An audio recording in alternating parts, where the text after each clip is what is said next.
Hello, and welcome back. Tonight, we are going to explore one of the most fundamental truths of our universe, and one of the deepest sources of our human anxiety. It is the truth of change.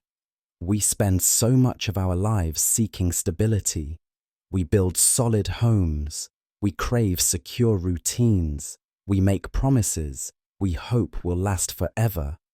We desperately want to believe in a solid ground beneath our feet. And so, when the ground inevitably shifts, when a relationship ends, when a career path turns, when our own bodies age and transform, we can feel a profound sense of grief, fear, and resistance. We try to stand still in a world that is, by its very nature, a flowing river. If you have ever felt the pain of an unwanted change or the anxiety of an uncertain future, then this journey tonight is for you. We will explore an ancient wisdom that doesn't fight against the current, but teaches us to become graceful swimmers within it. This is a path to finding a deep and dynamic peace, not in permanence, but in the beautiful, constant flow of life itself. Before we step into this river of thought, please take a moment to like and subscribe, but only if you genuinely enjoy these videos and find value in these explorations. And do share in the comments. Where does this idea resonate with you in your own life? It's incredibly insightful to hear the perspectives from all walks of life. Now, let us proceed. There is no need to hold on to anything tonight. Let your certainties soften. Let your resistance dissolve.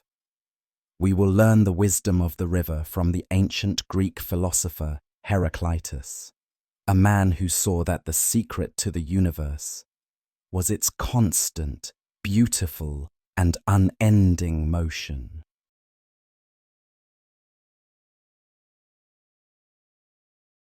This single, beautiful idea is the heart of Heraclitus's philosophy, Panta Rhei.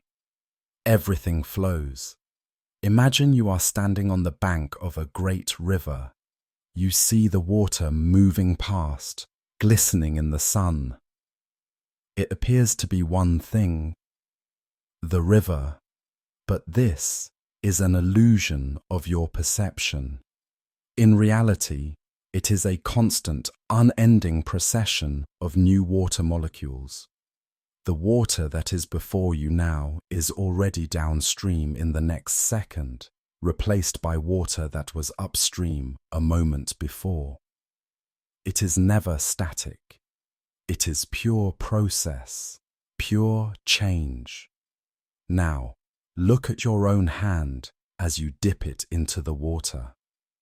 The man or woman who steps into the river is also not the same.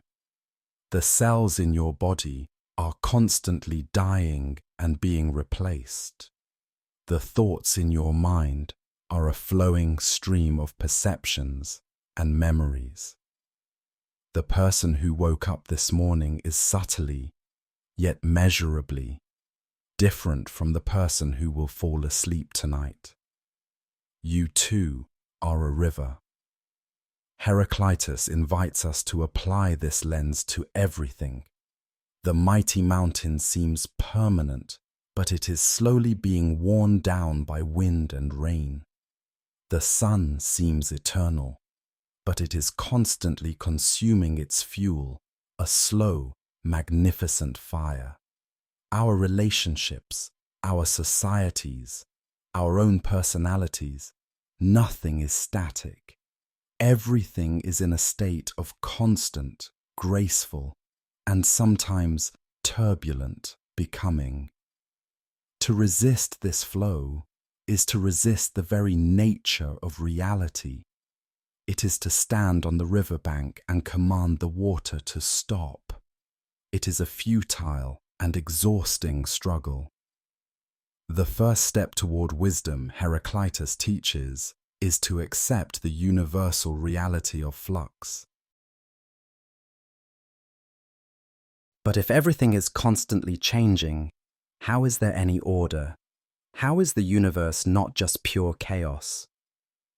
Heraclitus explained this with another profound idea: the unity of opposites.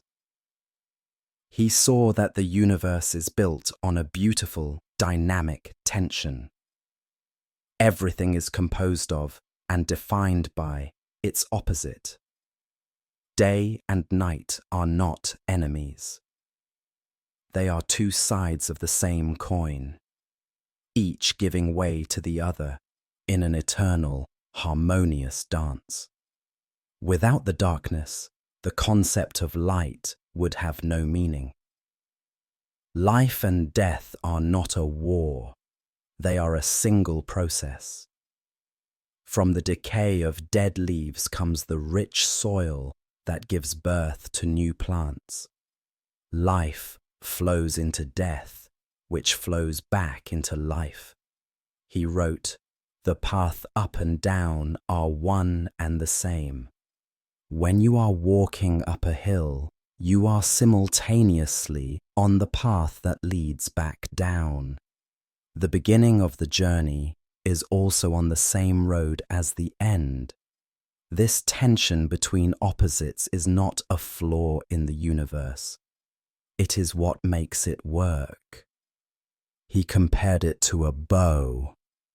The bow functions only because of the tension between the wood and the string, pulling in opposite directions. This strife, this opposition, creates a state of powerful harmony. He also compared it to a lyre, where the beautiful music is born from the tension of the strings being pulled tight against the wooden frame. So too, in our lives, our moments of sorrow give depth and meaning to our moments of joy. Our struggles are what forge our strength. Our uncertainties are what make our moments of clarity so precious.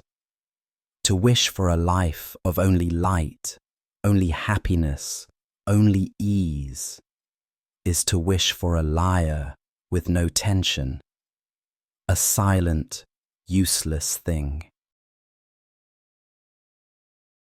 While everything is in constant flux, Heraclitus believed that the principle of change itself is constant and eternal. There is a hidden wisdom, an underlying order, a universal reason that guides the flow. He called this the Logos. The Logos is the unspoken law that ensures the dance of opposites remains in harmony. It is the reason that day reliably follows night, and the seasons turn in their proper order. It is the deep intelligence of the river that always, somehow, finds its way to the sea.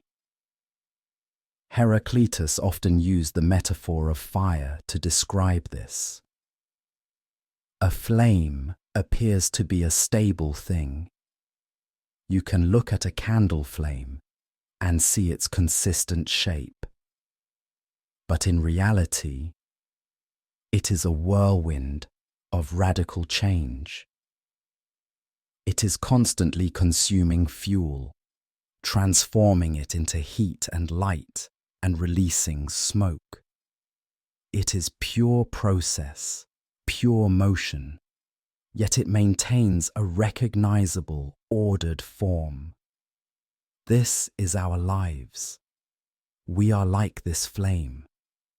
We are constantly consuming experiences, transforming them into memory and wisdom, and expressing our own unique light into the world.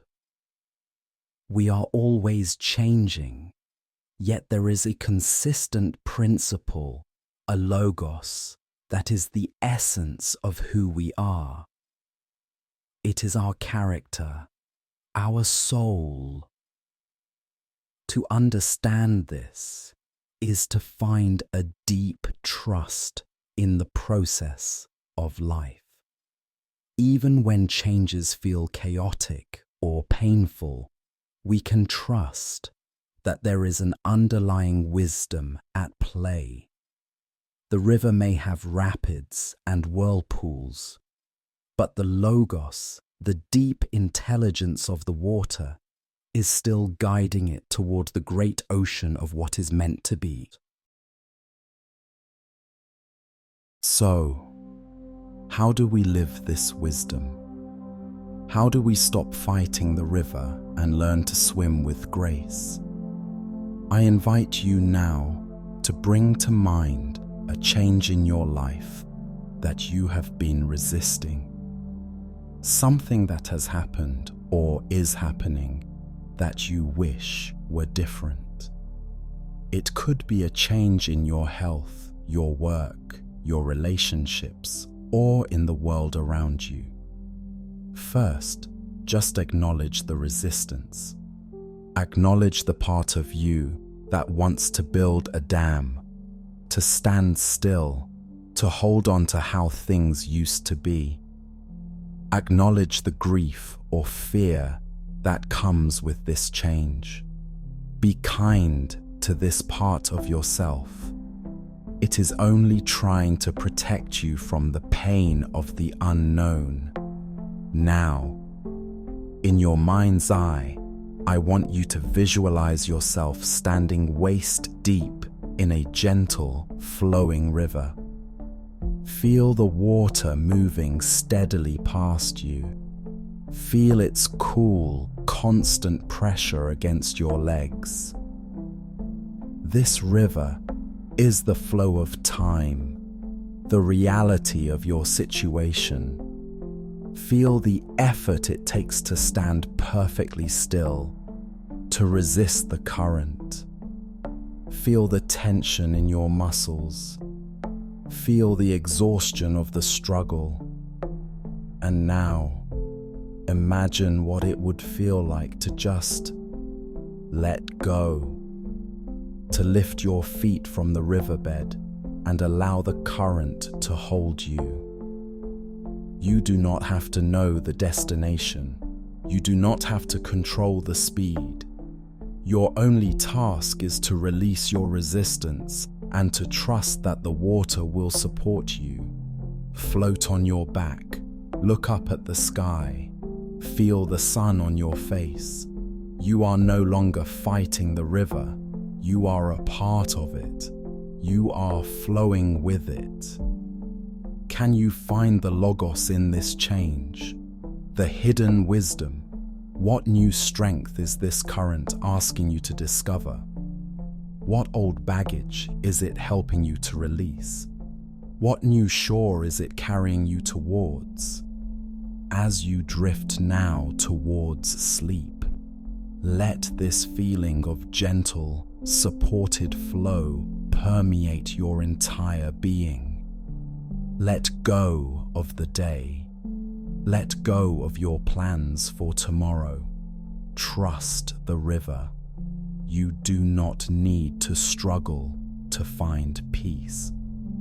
Peace is found in the surrender to the beautiful, intelligent, and ever-changing flow of life itself. Rest now and flow effortlessly into your dreams.